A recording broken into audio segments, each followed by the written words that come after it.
Live. Yes, got it.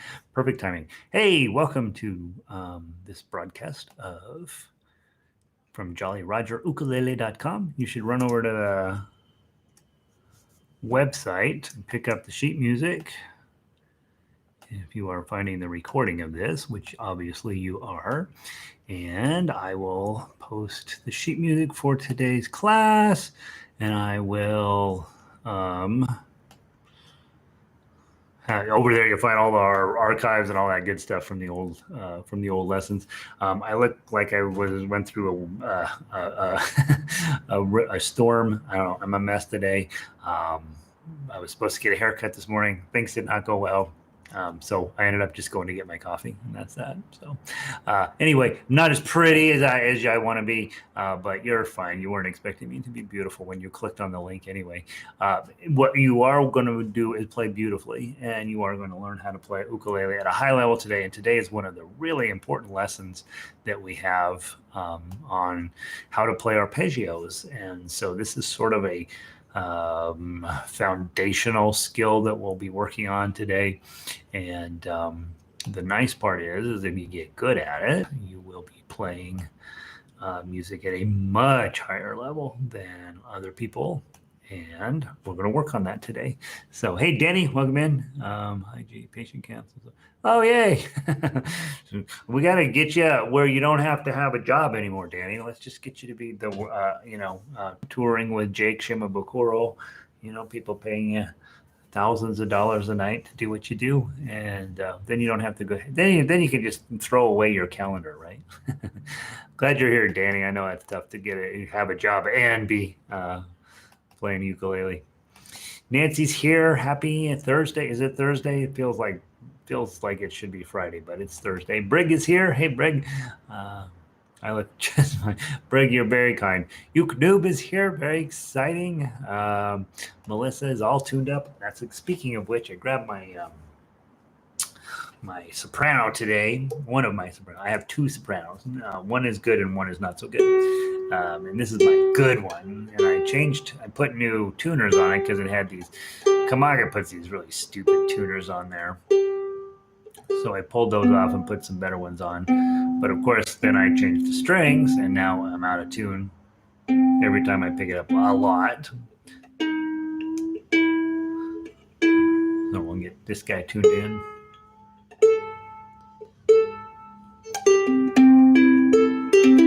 There we go. There we go. Perfect. Then I need to get some sheet music, don't I?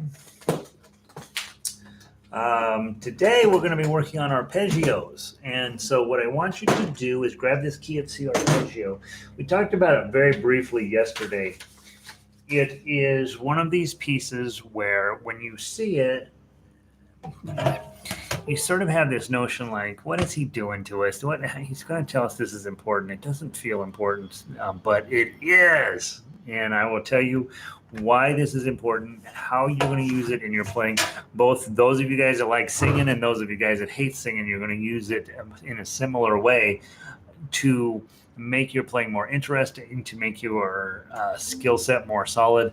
And we are really going to end up with a nice additional thing you're going to be doing when you play that will make people be like, boy, that guy can really play. And isn't that our goal, is just to impress others? Shouldn't be your goal. Should not be your goal. Believe me, others have plenty of things to impress them these days. Don't make that your goal. Your goal is to impress yourself. That's all you care about. That's all we want to do. It does not matter how other people play. It does not matter how you play. It just matters that you're happy with it. You're playing better today than you played yesterday. So let's go grab, I think it's called the key of C is what it's called. In my book, it ends up being filed under JFA, key of C. Jumping Flea Arpeggio key of C. That's what we're working on today. Evelyn is in. Hey, Evelyn. Donna's ready to go. Vic is in. Vic has got a long day ahead of her. And Brig, those strings sound nice. What kind of? I have only been using these days. They should probably pay me as their spokesman. I have only been using Savarez strings. Savarez. And they're available on Amazon. I sometimes use Martin strings, but I probably am not going to be doing that forever because Martin does a goofy thing with string pricing for dealers, and they charge me a certain price, and then they tell me I can't advertise it for less than this other price. And then they go onto Amazon and they sell it for less than the price that they sell it to me.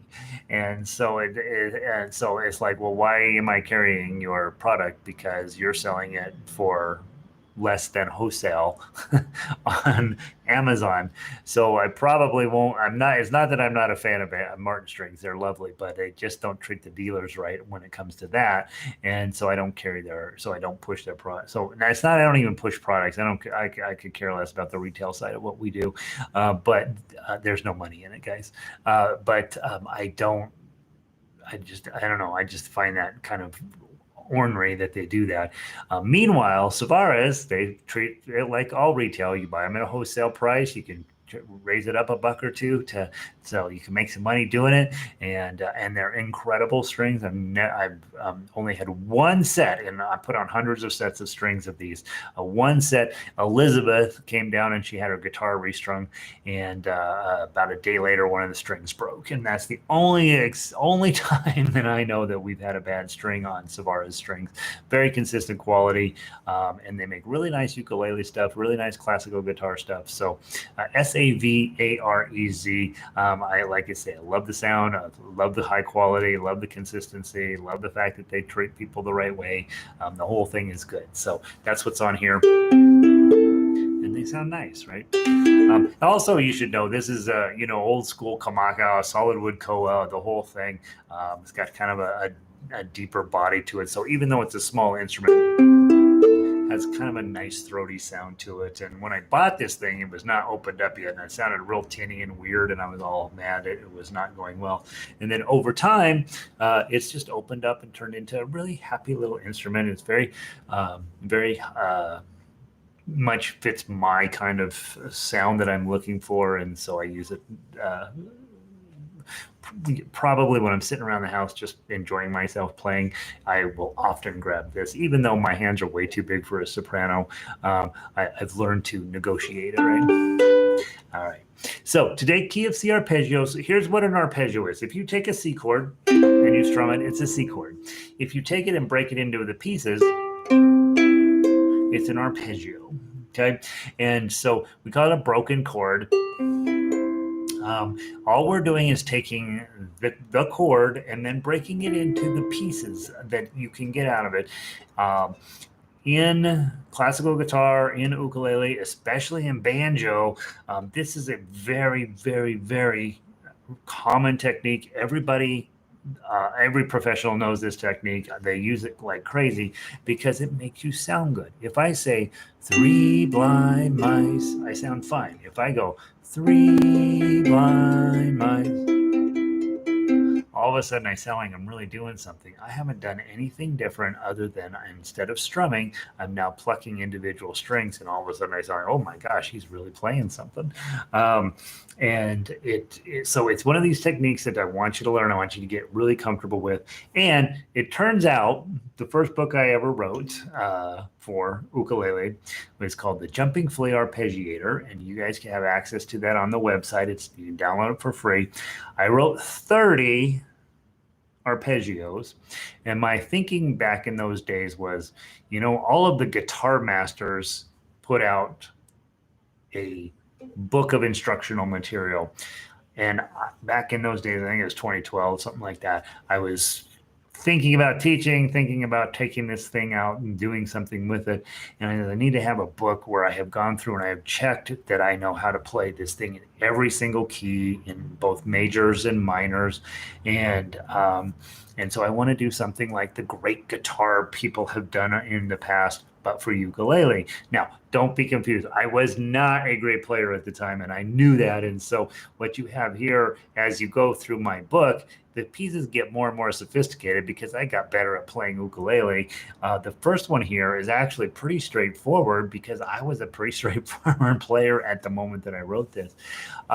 But there are 30 pieces in the book. It's a free book. You can download it. All of the sound files are also readily available there, so you can listen to the song and then go back through and play it. It's not meant to teach you the song. It is meant to teach you the techniques in the song. If you go through the entire book, you will play every single key or every single chord and everywhere on the fretboard. You will learn all of your bar chords. You'll learn all of your open chords. You'll learn everything that there is to know about ukulele, and you'll play your right hand in every possible way in that book. And so it's one of those books where if you want to master the thing, you start with the jumping flat arpeggios and you just work your way through the whole series in the book. On the last page of that book, there's a suggested learning sequence. And with my local orchestra here, I make them do the first 10. Okay, because they're all of the main major keys and the main minor keys. We do the first 10 and then we start over and we just do the first 10 all over and over and over. The reason we don't do the other 20 is they're in weirdo keys that you're never really going to play in on your ukulele, and so there's not a ton of reason to study them unless you want to be a fully knowledgeable, 100% competent musician on this instrument. In that case, then you take that book and go through the whole thing. Final piece of salesmanship over this free book I want you to download. Johann Sebastian Bach, you might have heard of him. He's kind of famous. He wrote a series of these pieces for piano, or it was harpsichord at the time, called the Well-Tempered Clavier. And they are, to this day, probably the most important pieces that a young pianist can tackle. They're actually quite hard, very sophisticated music. But Bach realized when he was going through there, we need them in every key. But Bach didn't do the really, really weirdo keys. They're called enharmonic keys. There are 6 of them. And so he did 24 of these and then said, that's good. And then later in life, he did another 24.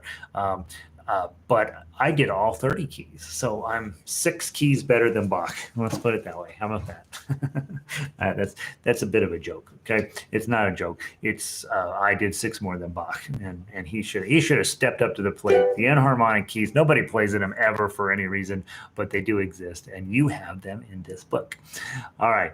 Let's see. I'm very happy with the Martins in my soprano. I changed from Aquila last week and feel so much better than the Aquila. Thanks for your advice. I will try Savaras next time. Yeah, again, I'm not against Martin strings at all. I think they're wonderful. I used to put them on lots and lots of ukuleles, and then I just found out they were undercutting their own retail establishments using Amazon, and I just kind of, I don't know, that soured me a little bit on them. Great strings, absolutely going to make your ukulele sound great. But like I say, I'm Savaras and Martin strings are equal in my mind, and one company is doing what I think is a better job for us. I'm glad you're here, Lynn. I picked the wrong trail at the park. Oh, you guys are all out. We're trying to squish the end of summer in by getting out and going for a hike. That's okay, Lynn. We get you. That's not the wrong trail. That's the right trail. I need more fundamental practice. I really like that we're focusing on the arpeggio today. Yeah. So again, what we work on today is a foundational skill. So one foundational skill, right? Learning to hold your chords and strum. Another foundational skill, learning to play individual notes. Another foundational skill is learning to play these things at the same time.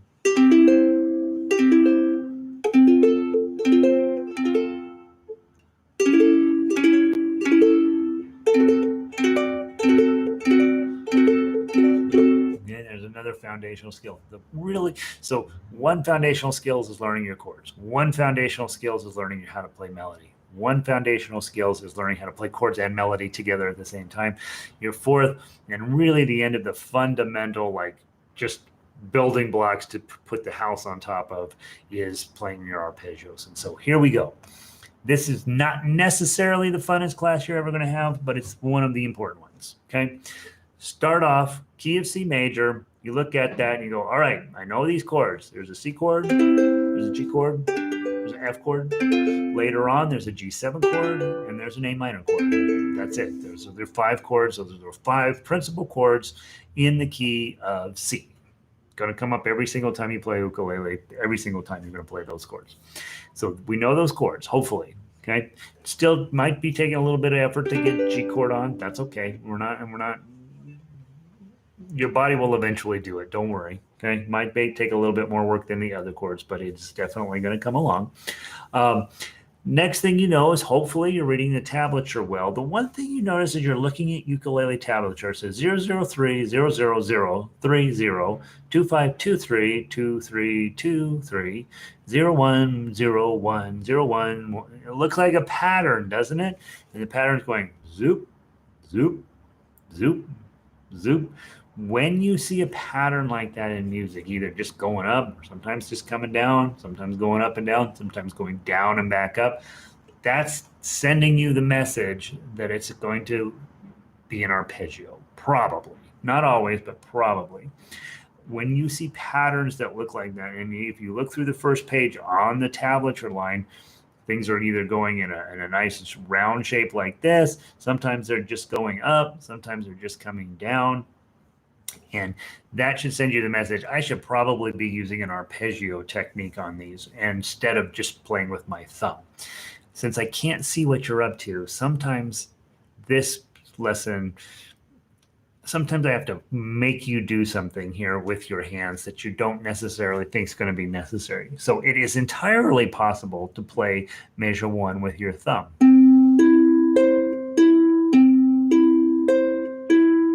And play the entire piece with your thumb. It is entirely possible to do that.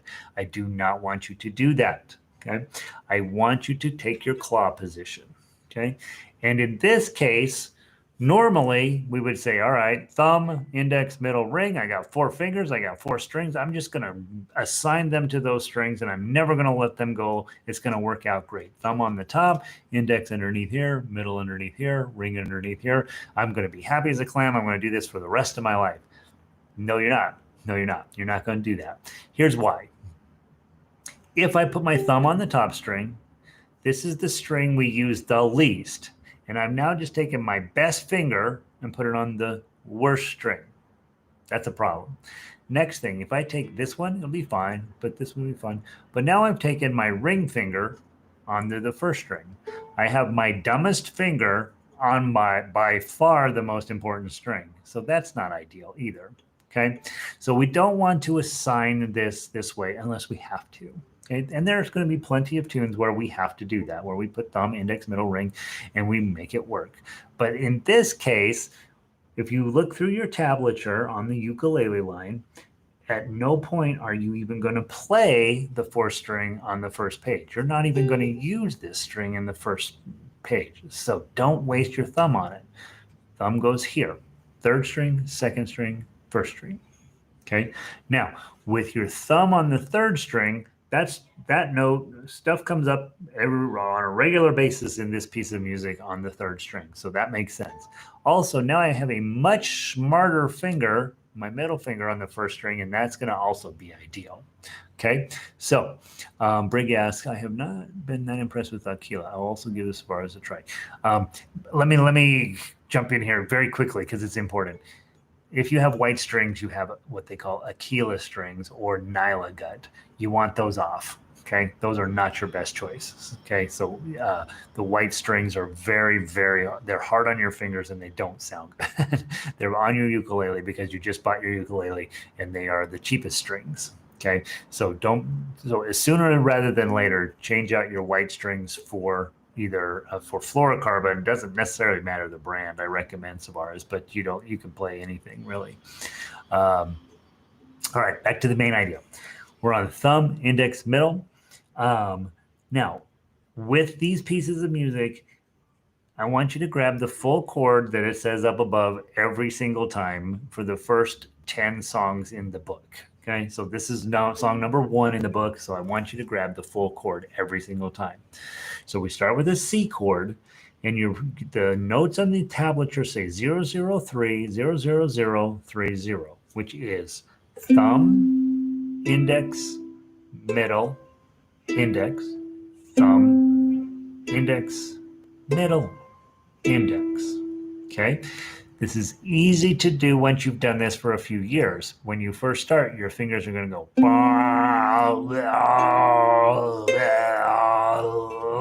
and you're going to be really fighting, trying to get your fingers to settle down, know that they're in a pattern, that they're just going to be doing. But when you first start, it's not going to go well. Ways to make it a little easier. You'll notice if I'm on a soprano, I have this tendency for my index finger to grab right here in the crook of the ukulele. Not ideal, maybe not something you should do necessarily, but it helps. You might just set your pinky finger right here on top of the ukulele. In classical guitar, people lose their minds if you do that. You're not supposed to do that at all. But on ukulele, I don't think it really matters. Okay? I don't think you're getting enough sound reverberation from the soundboard here to make any meaningful difference on that. But you will find purists who are like, oh, don't ever do that sort of thing. But for me, I think it's fine. Okay, might help, might not help, might cause you more problems, and in which case, don't touch the soundboard.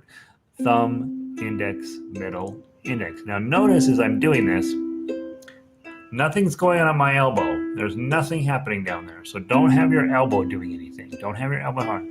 A little bit of motion in my wrist, a little bit of motion, not much. Okay, most of it's happening in my knuckles. Hey, Allison. Okay, so this is what we're up to. Thumb, index, middle, index. And that's what we're working on. Now in measure 2, you're going to switch to G chord. Now here's the problem. You notice everything's an eighth note. So you want to be able to do it in correct timing. So if you're playing too fast, it'll take you too long to get it on there. So in the beginning, play these things incredibly slow so that it can be on in perfect timing. But as you are getting done with measure 1, you're going to be putting your G chord on. So get your G chord on. The pattern is still identical. Waiting for you to get your G chord on. Pattern is still the same. You're just holding a different chord. When you get to the end of measure 2, you're going to put a full F chord on.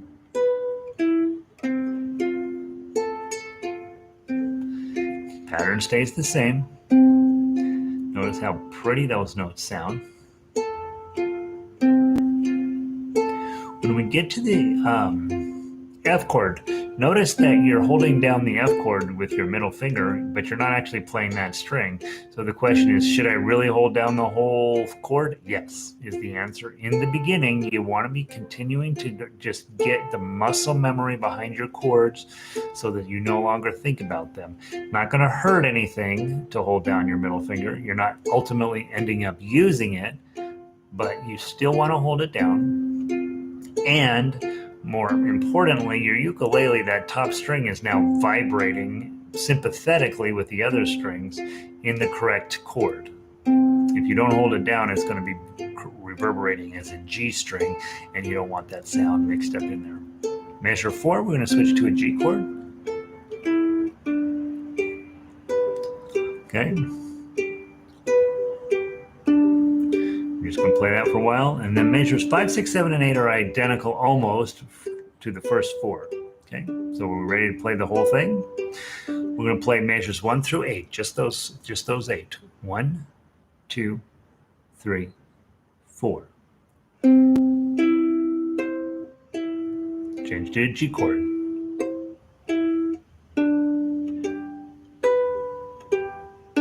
Change to your F chord.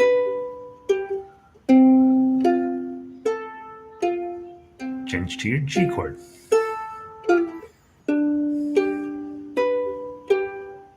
Change to your C chord.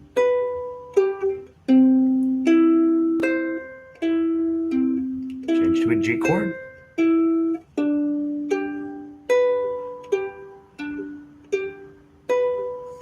F.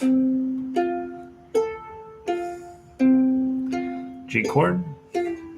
Pay attention to the very end here.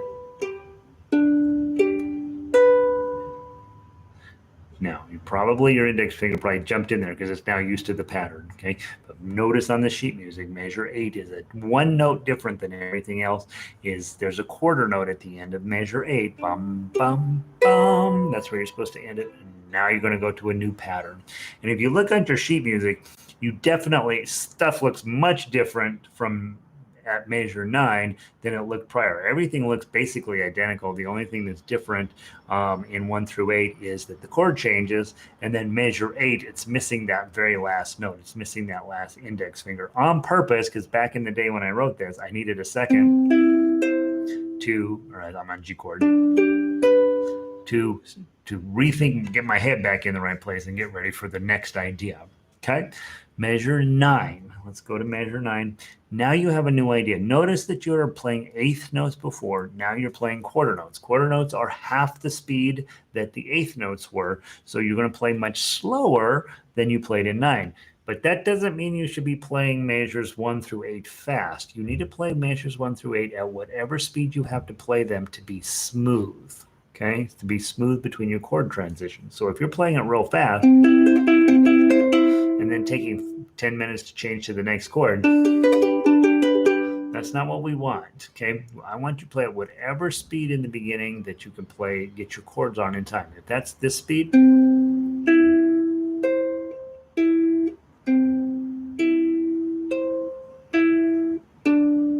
that's perfectly fine, right? I was able to do it in correct timing.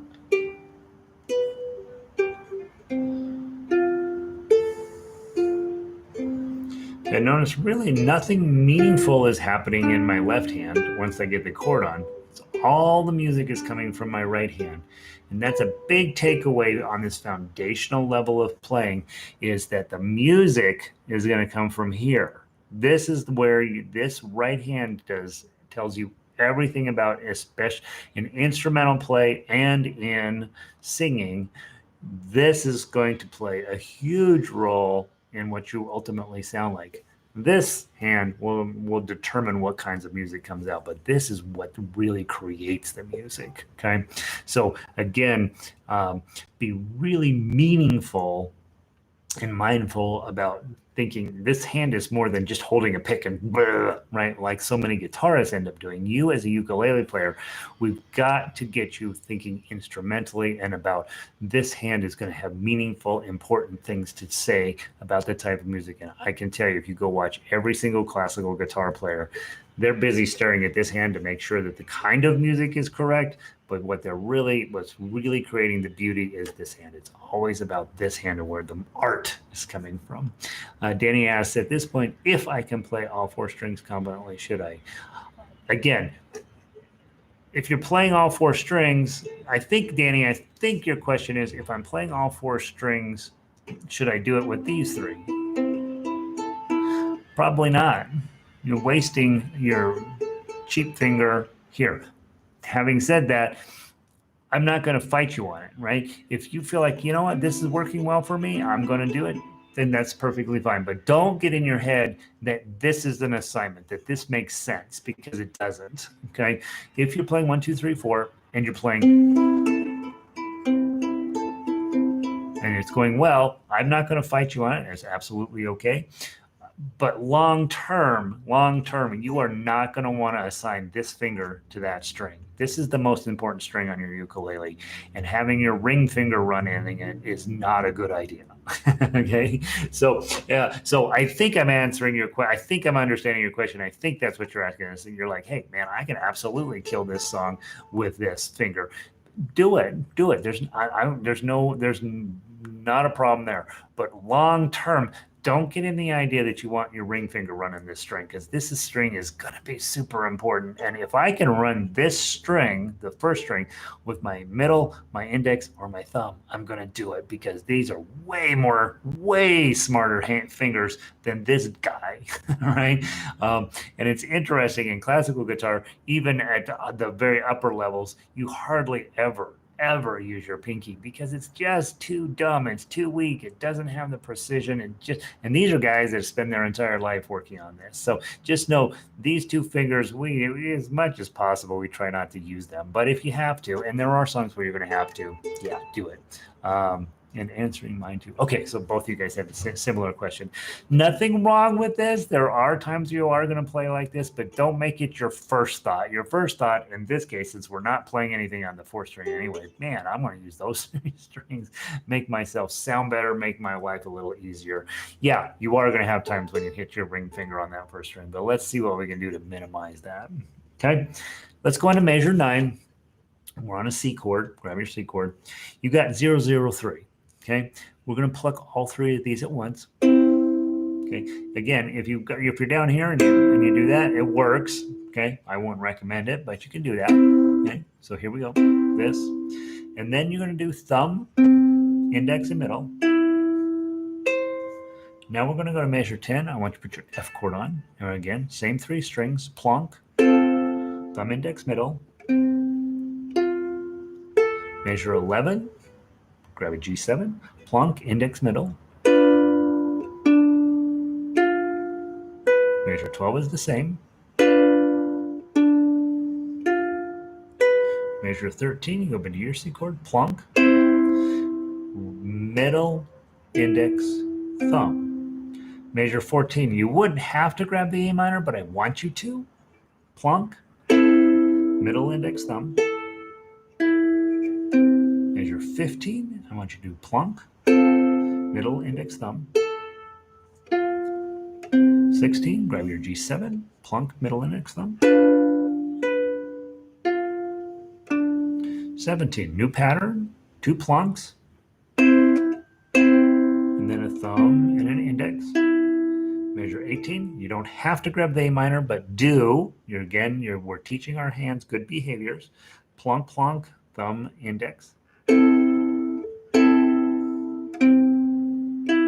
F chord, plonk, plonk, thumb, index, and measure 20, plonk, plonk, thumb, index.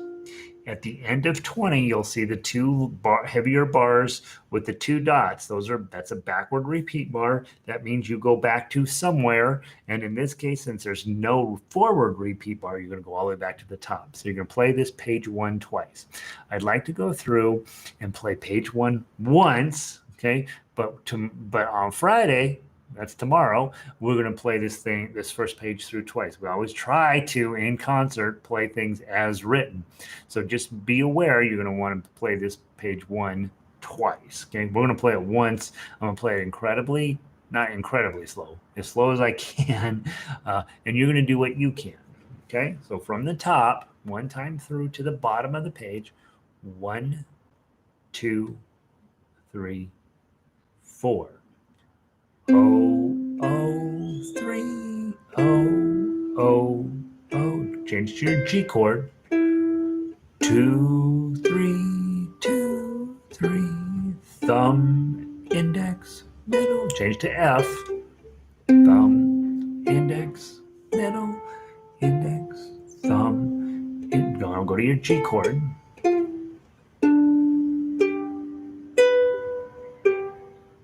Let's go to your C chord.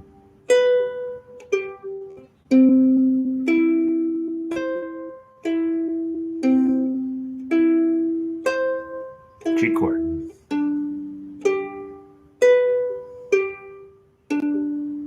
Go to your F chord.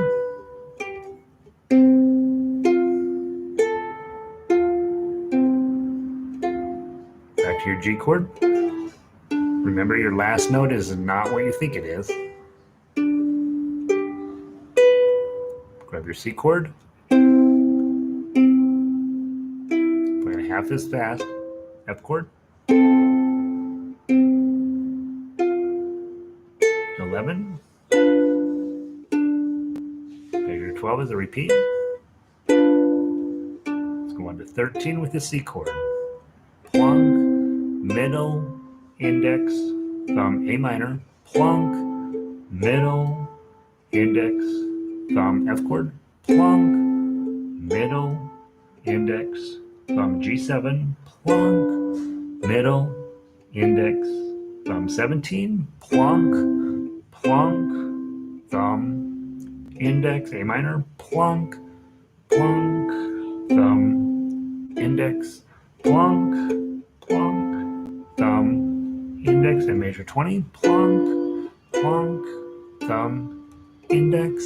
Okay, and then we're going to go on to page 2 if it's the second time we've replayed the page, which it has. Okay, so what we want to do, play that first page twice. We'll play it as slow as possible tomorrow. Not as possible, but play it slowly tomorrow.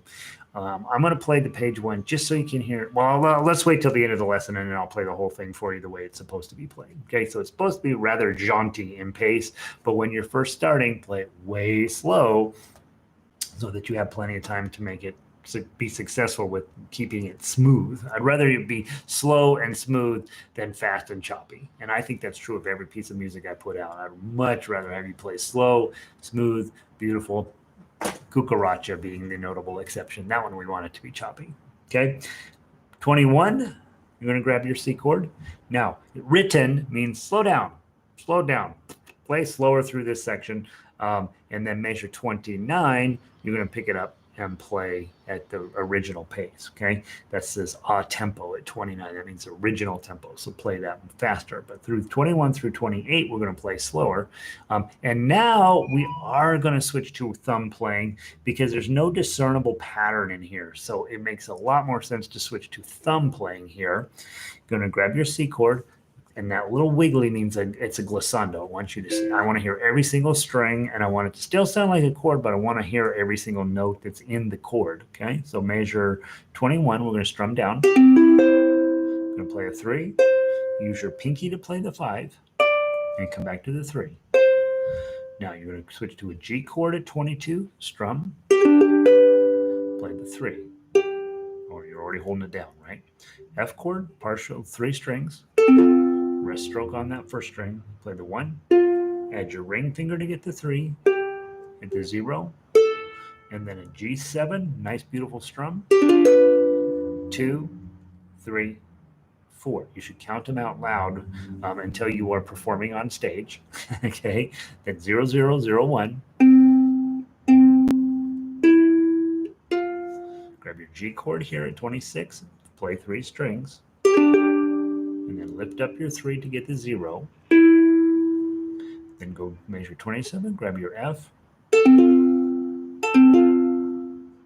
Twice, rest stroke on both times, ring finger to get the 3, hit the 0, and then put a nice G7 down and strum that. 2, 3, 4. Measure 29. You go to a new idea. You grab your C chord, you're going to go back to your plucking, and then you're supposed to pick up the pace. Now, I'm not going to pick up the pace for you guys right now, but you're supposed to play faster here, okay? So measure 29, grab your 3 strings again, pluck, middle, index, thumb, A minor, plunk, middle, index, thumb, F chord, plunk, middle, index, thumb, G7, plunk, middle, index, thumb, 33, plunk, plunk, thumb, index, A minor, plunk, plunk, thumb,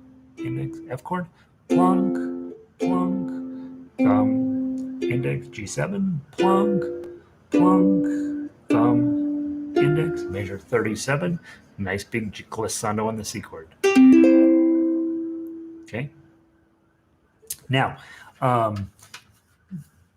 you should know I did not write this to teach people. I wrote this to teach myself. And this tells you the level. I would have been writing this at the most high level I could possibly think of at the time. And so this would have been a fairly challenging piece for me at the time. What you should know as I was writing the rest of the book, it got better, it got faster, it got more interesting, started to really think about, well, what else could I do? What else? How much more complicated can I get this? At the moment that I was writing this was the top level that I could play at. And so you as a new person should know, hey, this is a pretty high level piece of music. Yeah, the chords are straightforward, but the activity is actually fairly high level. And so what I want to do, I want to play it through one time. We're almost out of time anyway. I want to play through it, not at the full speed. Okay, so hopefully you can play along with me, or at least have a general sense of what you're trying to get to.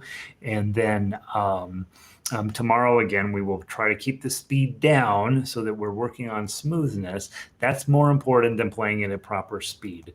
Proper speed on this is fairly quick, and so I don't want to play it at that speed yet today, but I do want you to know that I want you to get a general sense of how I would play it and how I would approach this, trying to get the most beautiful, connected, pretty sounds out of it. And the reason that you're working on this particular activity is that when you then go and somebody says, "Hey, let's play I've been working on the railroad at a ukulele strum along," instead of playing "I've been working on the railroad," you're going to play "I've been working on the railroad. Oh, what's the next chord? All the live long day. I've been working on the railroad just to pass the time away." Don't I sound like I'm a way better player? All I'm doing, instead of going, "I've been working on the railroad," how many videos of ukulele have you seen that, right? Every single one. But when you switch to just this simple thing, just switching to arpeggio picking, you sound super much more fascinating. We have some sirens going by, and they've been going by forever, I feel like, so I hope that it's not messing up your microphones and your speakers at home too much. They're finally gone. So what this piece of music is teaching you is sometimes we pluck them all at once. I've been working on the railroad all the live long day.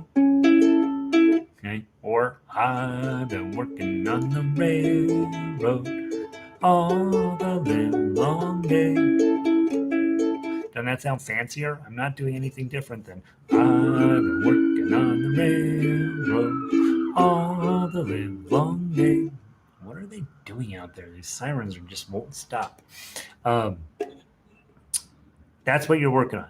Okay. And what you'll be working on in addition to that is you're going to take your chord melody arrangements and you're going to start finding out, here comes a whole note. I'm not just going to hold a whole note. Toss some of those in there. Maybe it'll sound pretty. Let's play from the top to the bottom one time through. So we won't do the repeat on page 1 today since we're getting tight on time, but we will do it tomorrow. Tomorrow's Friday. We'll talk about the concert here in just a minute. We want to do page 1 all the way through. Tomorrow we'll repeat it, but today we won't, and then we'll play page 2. Okay, nice and slow. See what you can do. This is a high level skill, you guys. This is the high level skill. How about that? Everything from this point forward is just more of the same, combining them with other ways of playing until you are Jig Shimma Bakuro. That's where we're getting you. Okay, from the top, not fast. 1 and 2 and 3 and 4 and.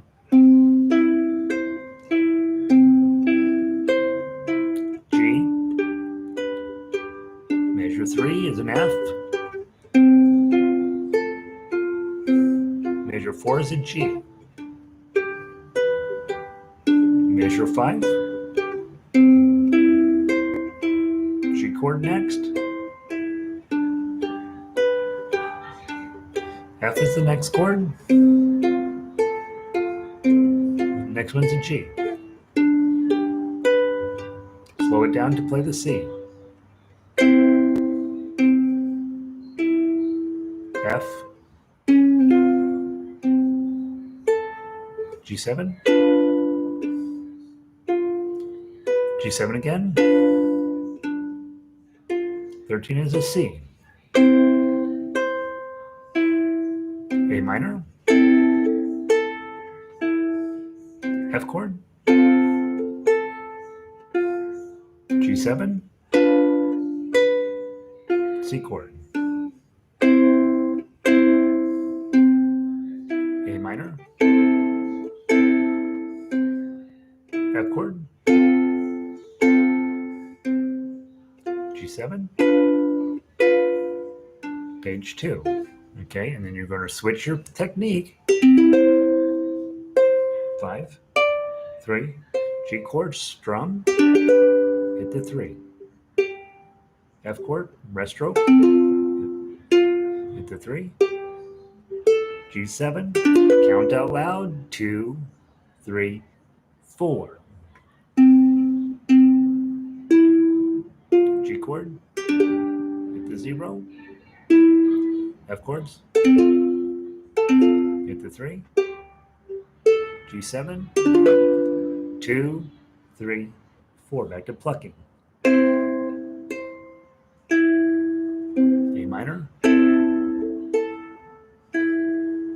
F chord, G7, 2 Cs, A minor, F, G7,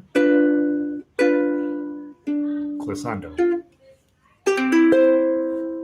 Let it ring until your ukulele stops doing its business, and then you can take your chord off. That's what you're supposed to be working on tonight. Okay, so this again, this is, remember we've had several doors that you've gone into, and then we slam the door behind you. Okay, this is one of these places where we slam the door behind you. We start you off with playing Frere Jacques, and we're saying, all right, now you know how to play tablature, slam the door. Okay, can't go back, you know, or you will for always be playing tablature. Then we teach you your basic chords and then your next level chords, and we slam the door and we say, okay, you're a chord player now. And then we teach you chord and melody at the same time in Yankee Doodle and Brahms Lullaby and all those. And we say, all right, you won't be able to go back anymore. This is you're at this level, right? Slam. And once I get you here, everything is more of the same. This is the big door. Okay, if you will stick with this, if you will play it, sit down and play this and this and this and this and this, and then you play Yankee Doodle, and then you play Brahms Lullaby, then you play Can't Help Falling in Love with You, and can we play whatever else we're playing on the more advanced levels, you're going to find out that you are now playing at this level where you really don't want to go back. You are playing. This instrument now is an instrument. It's not just backup to your voice. I watched this morning, they had some reports from the Country Music Awards, and the only thing they want to talk about was Taylor Swift, which is the only thing we ever talk about. Taylor Swift's up there singing like a nightingale, got her guitar over there doing some fairly basic stuff on the guitar, but it looks amazing. And, you know, this is where we've taken you beyond Taylor Swift at this point with what she was doing last night on TV, which she's singing and strumming, right? Okay, working out for her. She probably made $1 million last night. You guys are working at that next level where we turn our voice off and let the ukulele play the thing, and it's gonna be beautiful. But unfortunately, once you are playing arpeggios, you are officially at the level where you cannot go back anymore. You will probably never be happy with just playing chords, probably, right? Because you can do more than that, and you know that just by getting this thing going. So there we are. That's your key of C major. I'd spend a little bit of time just running through it a few times today. Tomorrow we have our concert, and let me tell you what our concert is going to sound like. First, we're going to come in, we're going to play the Make a Better Bar worksheet. So make sure you have that in your book. 1s and 2s and 3s and 4s and 5s and 6. And remember, we play those with an arpeggio pattern: thumb, index, middle, ring, and then ring, middle, index, thumb. That's a great place where Danny was talking about, hey, I'm playing it pretty well with using my ring finger. Absolutely. There's times we're going to do that, but that's not your first thought, generally speaking, because you know you're putting your ring finger on your dumb finger on the most important string. Next thing after that, we will play La Cucaracha. Remember, we're trying to get some staccato feeling out of that. Bum, bum, bum, bum, bum, bum, bum, bum, bum. Okay, so we'll be doing that. Next thing, we'll play All Through the Night, where we're trying to do the opposite of that. Dum, da, dum, dum, dum, da, da, da, dum, dum, dum. Want it to sound beautiful and smooth. Home on the Range, we'll probably play that whole thing with our thumb, getting just to see how home on the rangey we can make that.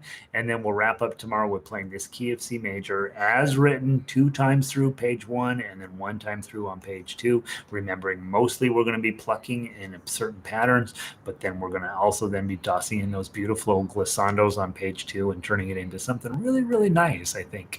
So that's the plan for tomorrow. I do want to mention I got called to jury duty. It's on Tuesday next week. So Tuesday we will not be meeting. And I don't know if I get picked for a jury. I don't know if that's a 1 day deal or 16 weeks. You never know. So I will be keep posting you what I can tell you online. But just know will not be a lesson on Tuesday because I will be down at the government.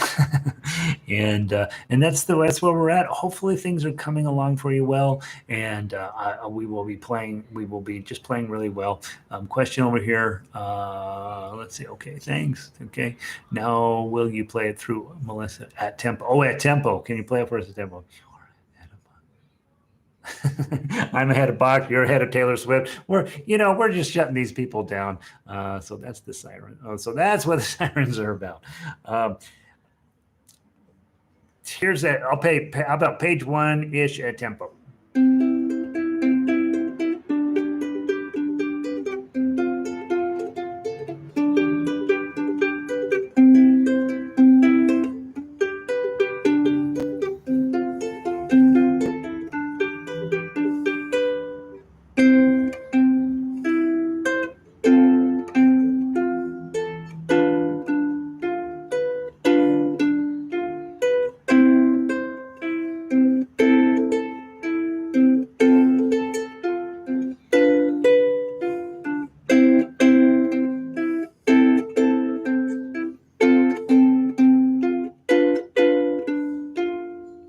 Slow it down.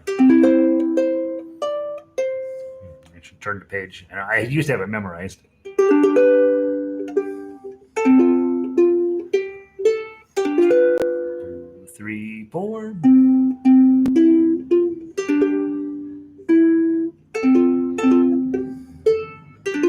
2, 3, 4.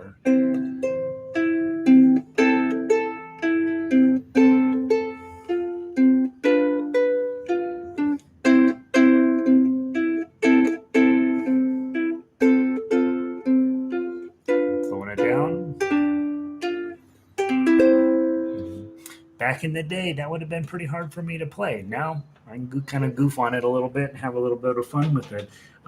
It's a lovely piece of music, by the way.